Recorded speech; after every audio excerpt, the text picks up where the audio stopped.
Hey guys, today I just want to talk about a couple of things that I had to experience and relearn and deal with over the last weekend's shoot. So I went down to Reno. I shot a couple of matches that Matt Hornback put on. Great match, great guy.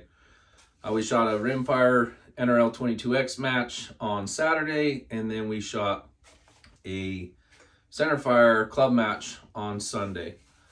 And I did really good on the rimfire match, and so obviously I wanted to carry that momentum into day two with the centerfire, and I started off strong, and then it all kind of went south from there. So I just want to kind of talk through why it happened, what happened, and how you can deal with this out on the range. The biggest lie I think we all hear in the PRS style events is that, oh, I'm just here for fun. Well, that's bullshit, right? We're all very competitive. Yes, obviously we have fun doing it, and we should be able to go out and have fun regardless of our performance. But we all want to win, and so when we struggle, that can be frustrating. So I experienced some of that, and I just figured I'd kind of share why it happened and how, and then how I can try and get past that and continue on with the match. So for starters, this is my cold tack book, but inside here is a match book, right? And it is a breakdown of all the different stages and so on and so forth. Well, all these things in here are words. And we need to use our brains, or I need to use my brain specifically, and read said words. So I was off to a good start, and I got to a stage, and it was a relatively easy stage, at least what I thought. It was a relatively easy stage.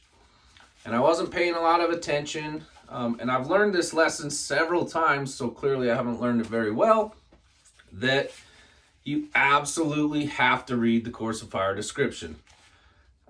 That's why it's there. There's instructions in here usually that tells you what you are and aren't supposed to do. So in this particular case, it was 4 different targets.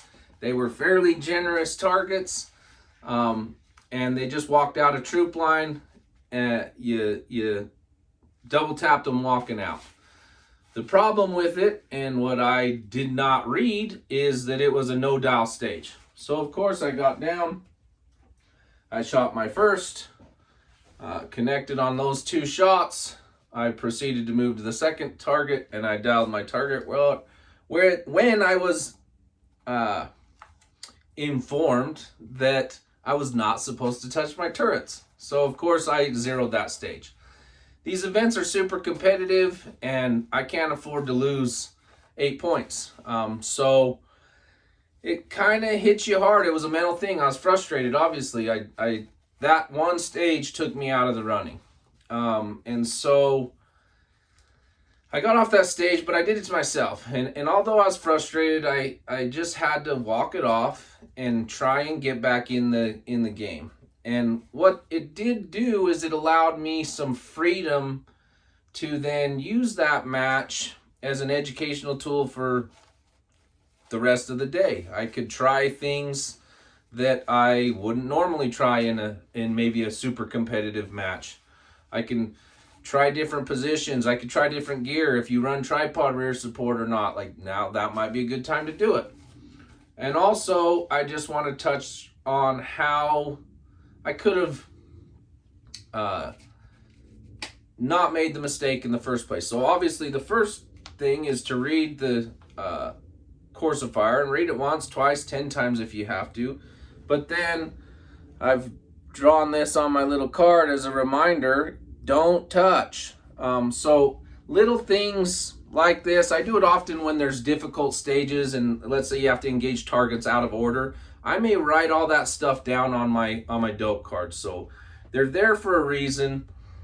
You can take advantage of them, and it was just 100% my fault for not following through with the process that I thought I had learned already, because I've made this similar mistake several times, and it's just read the course of fire, understand the course of fire, Don't rely on your squad mates. Don't rely on the guy in front of you, because at the end of the day, it's my score that I'm responsible for. But when you do have something, as frustrating as it can be, we are out there enjoying what we love to do with like-minded individuals, and it's super fun, and it sure beats the hell out of a day at work. So, point to be taken: make sure you know what you're doing before you go to start and do it, and write yourself a little cue card if that's what you got to do to help you get through the stage. So I hope this helps some of you avoid the frustrations. But if you're like me and you're hard-headed, you got to usually learn your hard lessons on your own. So let me know what you guys think, and I hope I see you out on the range.